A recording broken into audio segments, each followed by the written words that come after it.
I met Mrs. Elwood in the hallway this morning. She opened her door just as I was stooping down to pick up the letters from the mat. I'm sure she did it deliberately. Mrs. Elwood is a very nosy woman. "Oh, good morning, Mr. Ludwig," she said, all bright and cheerful. "Are you feeling well this morning?" A strange question to ask that, when you think about it. A very revealing question. Why shouldn't I be feeling well? Did I ever say I was ill? Of course not. The reason she says, "Are you feeling well?" is that she makes assumptions. They all make assumptions. Because I don't go out at the same time they do, because they don't see me leaving in the morning or coming back in the evening, because I don't have visitors. They assume that I'm ill, that there's something wrong with me. They have no right to make assumptions like that. The way I live my life is my own business. If I want to stay in, I stay in. If I don't want people up in my room, messing around with my things, then I don't have them up there. My business, you see. Nothing to do with Mrs. Elwood. Nothing to do with any of them. I didn't say anything to Mrs. Elwood. Just handed her her letters. Why should I answer questions based on assumptions that she has no right to make? They were all for her except one. The one that wasn't was for Mrs. Creighton, the landlady. It was just an invitation to apply for some sort of credit card. If I wanted to, I could make assumptions about Mrs. Elwood based on the number of letters she gets every day. I could assume that she's a blackmailer, or an agony aunt for a women's magazine, or a compulsive answer of Lonely Heart adverts. But I don't assume anything like that because I don't have the right. I don't know anything about Mrs. Elwood's life, and she doesn't know anything about mine. That's the way I like it. My room is the smallest one in the house, but it has the best view. Stephen's room has a front window as well, but there is a big conifer directly outside it, so I don't think he can see very much. I can see right down the road in one direction. Not so far the other way because of the same conifer. I suppose Mr. Stevens should ask Mrs. Creighton to have it cut down. I don't think she would though. Her window is at the back, downstairs. It doesn't make any difference to her. Anyhow, Mr. Stevens is hardly ever in his room. He just comes back to sleep in the late evening. You can tell when he's there because he turns on his radio. He listens to the news mostly, and classical music. He keeps the volume low. All I can hear is a kind of faint rumbling through the wall. I'm glad that my room is small. I don't like big spaces. My room at Roundways was small as well, and it had a good view from the window. Better than this one. Fields and trees and a little stream winding through a valley. Of course the bars spoiled it a bit. I can cook in my own room here. I have a little electric hob and a sink to do the dishes, and an electric kettle, and sharp knives and everything. They didn't let me have anything like that at Roundways. Mrs. Creighton has a daughter who visits her every now and then. I think she must live quite far away because she doesn't come very often, and when she does, she always stays for a few days. Mrs. Creighton's daughter has long straight brown hair down to her shoulders, and she wears low-cut dresses and short skirts. She's a lot thinner than her mother. Her neck is fine and delicate, like the spout of a fine china teapot. I could snap that neck with one hand in the blink of an eye if I wanted to. I wouldn't want to, of course. Why would I want to do a thing like that? She wears those white trainers, like all young people seem to nowadays. They don't go with the skirts. Somebody should tell her.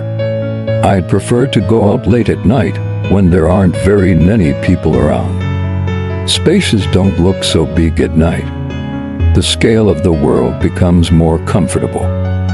I leave the house very quietly. I know which steps and floorboards creak, and I don't walk on them.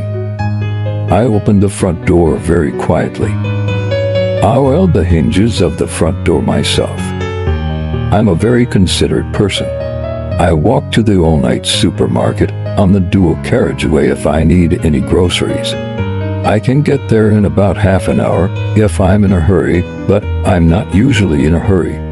I just take my time and enjoy the walk, make a little detour into the park perhaps, or down the alleyway behind the flats on Leeson Street.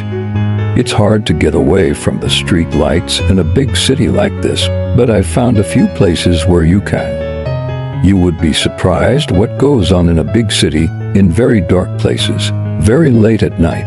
Mrs. Creighton asked me if I was happy here a few mornings ago. I told her I was very happy. She seemed almost disappointed. Maybe she doesn't like my being here.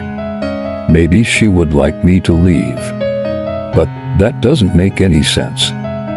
My rent is paid monthly without fail by the social services.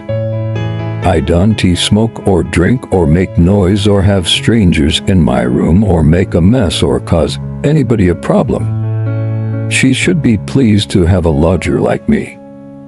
Isn't it funny how people don't know when they're well off? She'll never have another lodger as good as me. You'd think she would be grateful. You'd think she would appreciate how considerate I am. There are other places that I go to as well as the supermarket, of course. There's an apartment in one of the blocks on the William Randall estate. There's someone I visit there.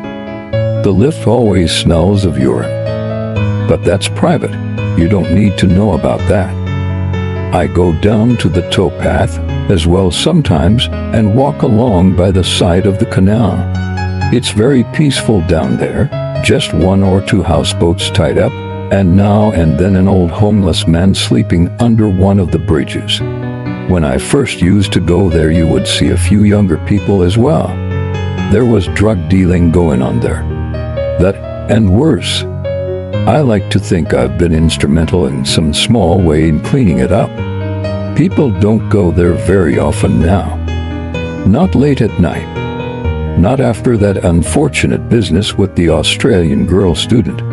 You probably read about it in the local paper. Young girls shouldn't go out late at night like that. It isn't safe. There's only one place that I ever go in the daytime. Apart from the library, of course. I usually drop in at the library while I'm out. It isn't open at night, like the supermarket or the apartment on the William Randall estate. If I didn't go to them, they would come to me, and I don't want them to do that.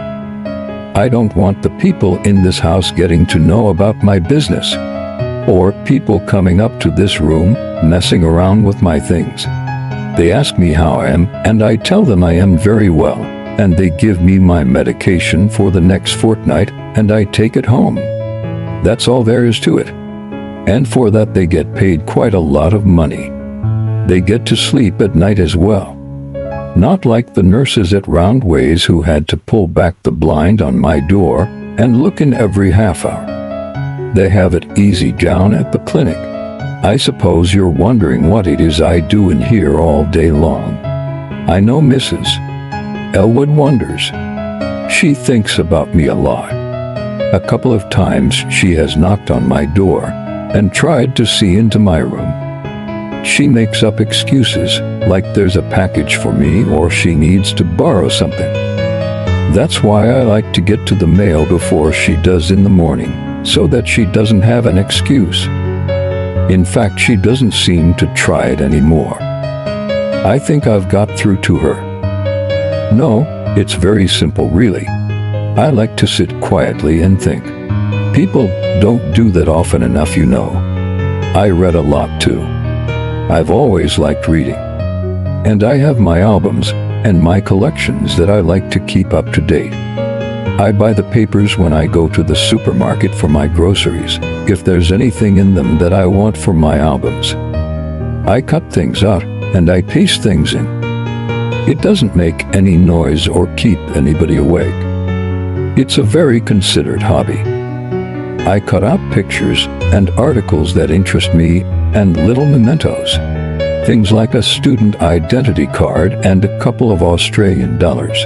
I'm quite a sentimental person, I suppose, where that sort of thing is concerned. I didn't really want anything, but the girl insisted, as a sort of souvenir, and a mark of gratitude for tackling the man with the knife.